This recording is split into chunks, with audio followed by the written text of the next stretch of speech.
I didn't notice her the first few mornings. She'd always been just part of the background at Morella's, the small coffee place on the corner with flickering lamps and one old piano nobody ever played. I'd sit at the same table near the window before heading to the auto shop. Phone face down, thumb running an endless loop around the rim of my cup.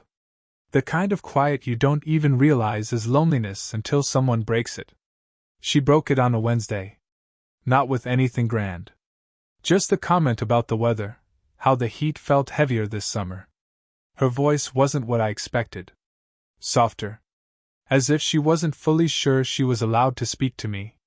I glanced up, told her I agreed. That was it. Nothing more. Except the next morning, she remembered my order. Black coffee, no sugar, toasted bagel, extra cream cheese.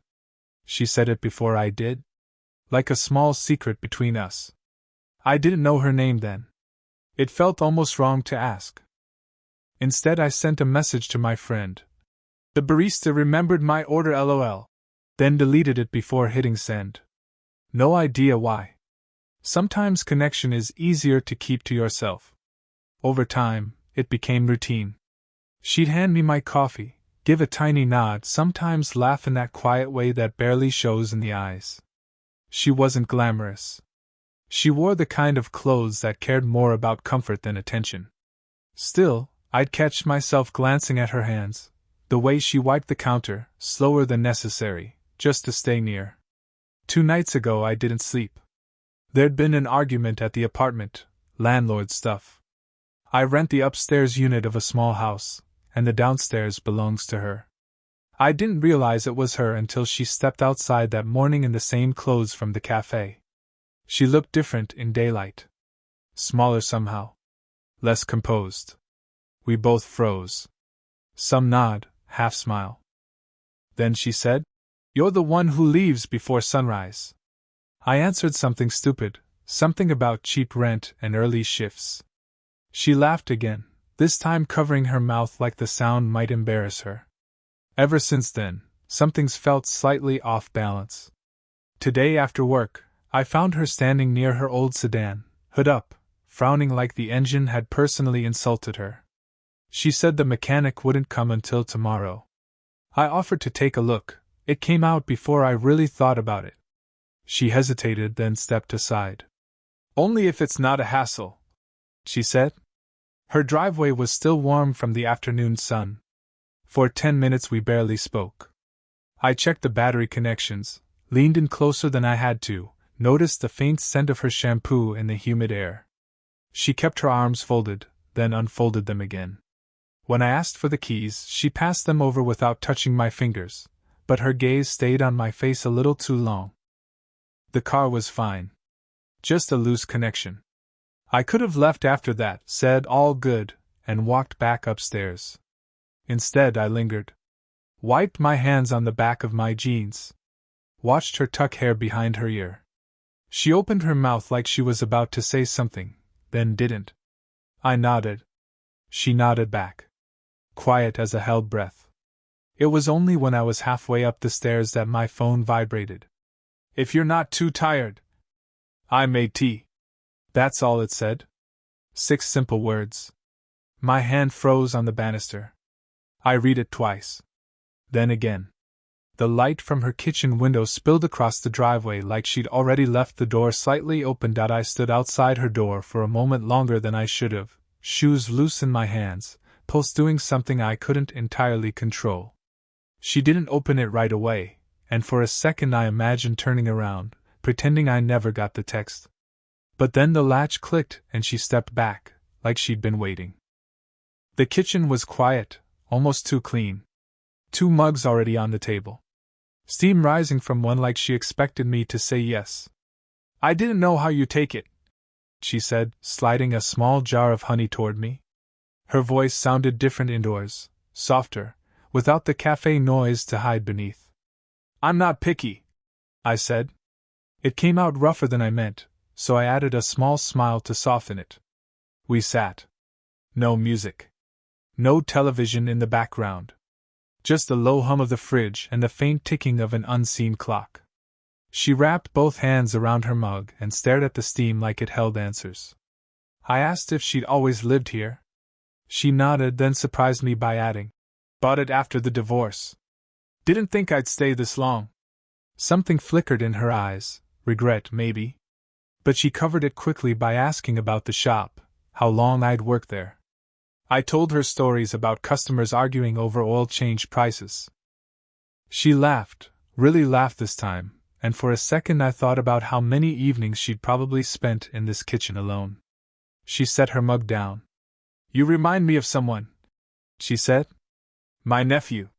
He used to run down these stairs barefoot, knock on my door just to borrow sugar." She stopped, cleared her throat. "He doesn't come anymore." I wanted to say something reassuring.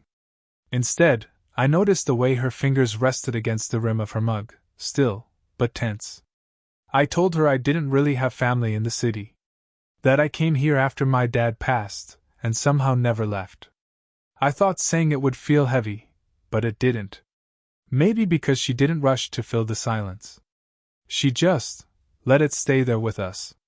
For a long moment neither of us spoke. I looked at the chipped edge of the table, her faded sweater sleeve, the way her hair fell forward when she looked down. I knew I shouldn't stay much longer. Knew how easily these kinds of things get misread. Young tenant and older landlord in a quiet house, drinking tea after dark. But then she reached across the table, not to touch me, just to gently straighten the crumpled napkin in front of me. Her fingers brushed mine for half a second. Barely anything. Still, I felt it all the way up my arm. She didn't apologize. Didn't even look at me. Just smoothed the napkin like it was the most ordinary thing in the world. I don't know why that moment stayed with me. Maybe because it felt like someone finally saw me. The next morning, she wasn't at Morella's. No note. No familiar nod over the coffee machine. Just someone else behind the counter. A younger girl with loud bracelets, and too much confidence in pronouncing people's names. I stood there longer than necessary, hoping she might step out from the back room wiping her hands on her apron. But she didn't. I took the coffee anyway. It tasted the same, but the warmth felt thinner somehow.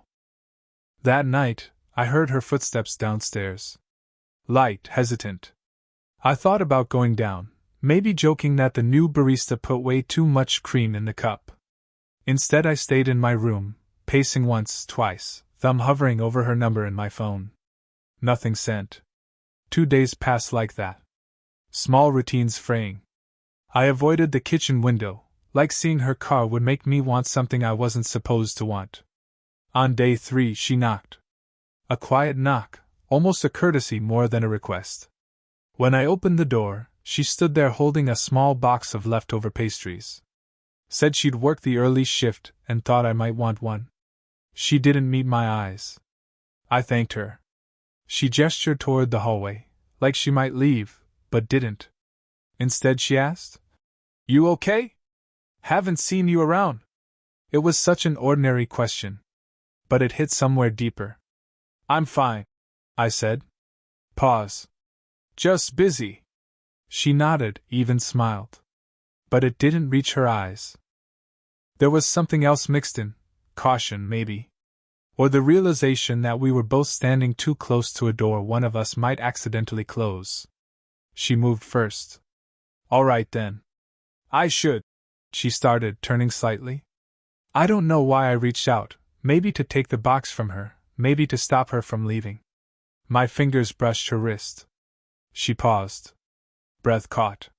She didn't pull away, but she didn't lean in either. Somewhere downstairs, the kettle clicked off. A sharp, normal sound. It made both of us step back. She lowered her hand. "I'll see you around," she said, voice softer than before. As she walked away, I noticed the way her shoulders were held, tense, like she was trying not to feel something she already felt.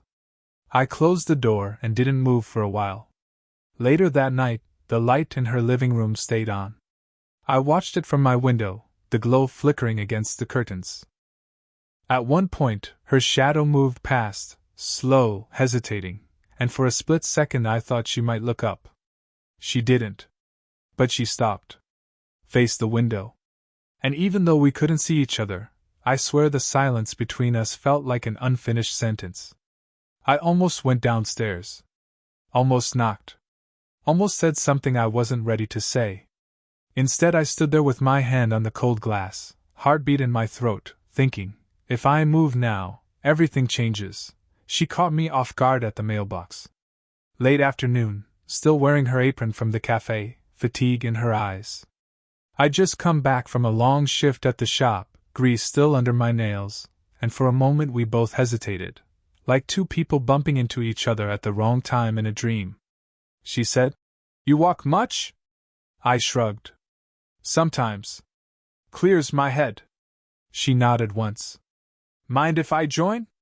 No smile. Just a quiet request, like she already knew I might say no. We walked down the street without speaking for a while. Cars passing in slow bursts. The sound of wind moving through old sycamore trees. She kept her hands tucked inside her coat pockets, glancing at me from time to time, then quickly away. Halfway up the block she stopped. Looked at a cracked patch of sidewalk like it suddenly mattered. "I saw your light on the other night," she said. I didn't answer. She turned to face me, and for the first time her voice sounded unsure. "I thought maybe you'd come down." There wasn't accusation in it. Just something quieter. Barely their disappointment. I swallowed, tried to find the right words. "I wanted to," I admitted. "I just wasn't sure if you wanted me to." She gave a small dry laugh, not mean, just tired. "I wouldn't have sent the text if I didn't." Another silence. This one heavier. She took a step closer. "You're young," she said carefully. "And I'm not trying to." She stopped, eyes lowering. "I don't want to ruin anything for you." The way she said it, barely above a whisper, made something twist in my chest. "You're not ruining anything," I said. Quiet. Honest. She looked up. For the first time, she really looked, eyes steady, almost vulnerable. "I'd been alone for a long time," she said. "Long enough that I stopped expecting anything different." My breath caught. I didn't know what to say to that. So I didn't say anything. I just watched her thumb brush against the edge of her coat pocket, back and forth like she was trying to distract herself from feeling too much. The air between us shifted. One more step and we would have been too close. She noticed it too. Her voice dropped even lower. "Tell me to stop and I will." I shook my head before I even realized I was shaking it. For a long moment, neither of us moved. A streetlight flickered on above us. Someone's dog barked in the distance. Everything around us felt suddenly too loud. She opened her mouth, not quite a question, not quite a confession. "Do you?" she started. And then stopped. The next morning, she was gone. Not just from the cafe, the entire apartment downstairs felt emptied of her. No footsteps. No kettle. No faint sound of the radio she usually left on while cleaning. Her car still sat in the driveway, but the curtains were drawn tight like a house holding its breath. I waited. Told myself she was just sleeping in. Or had an early delivery. Or had driven somewhere before sunrise. But by evening, nothing changed. I went to the cafe, hoping to see her behind the counter. The other barista glanced at me with a quick, polite smile. "Morning," she said. "You want your usual?" "Where's?" I stopped before I finished the sentence. The girl just shrugged. "Off today, I guess." The coffee tasted wrong again. For 3 days I barely slept.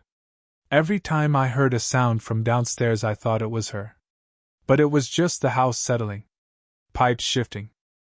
Some old branch scraping against the siding. On the 4th day, she finally appeared. I was walking out to the mailbox and nearly collided with her coming up the path. She froze, keys in hand, like she hadn't expected me to exist outside her thoughts. No smile. Just a quick nod. "You okay?" I asked, trying to keep my voice even. "Fine," she said too quickly. She moved past me toward her door. Something in her face had changed, not colder, exactly. Just guarded.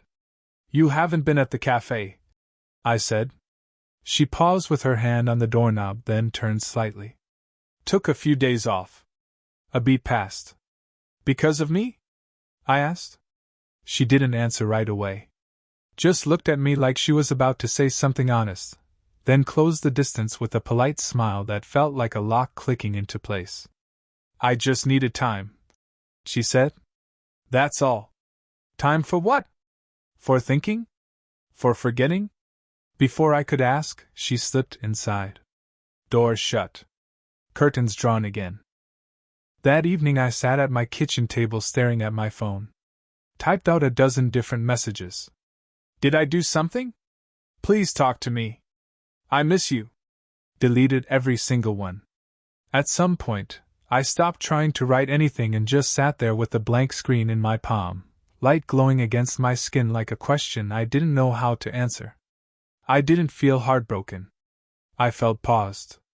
Like life forgot to finish the sentence. The cup of tea I made went cold beside me. I didn't knock on her door. And she didn't knock on mine. 3 days later, I heard her at the stairs. Soft footsteps, hesitant, stopping halfway up as if she was debating turning around. I stayed where I was, sitting at the kitchen table, phone untouched, heart in that familiar stutter. Another step. And then a gentle knock. I opened the door. She didn't say anything at first. Just stood there in a gray sweater and worn jeans, hair slightly damp from a recent shower. She looked tired, not in a physical way, but like someone who'd been carrying a heavy thought for too long. I'm sorry, she said. The words were barely louder than the hallway silence. I shook my head. You don't have to apologize. She looked down at her hands, clasped loosely in front of her. I do, she said after a moment. I got scared. That night in the street, I meant everything I said. But I also remembered I'm your landlord. I remembered I'm older. And I thought maybe I was mistaking kindness for something else. I wanted to answer, but she kept talking, voice soft, breaking in places. I didn't want to become someone you'd eventually regret. For a long moment, all I could hear was her breathing, slow and shaky. I stepped aside.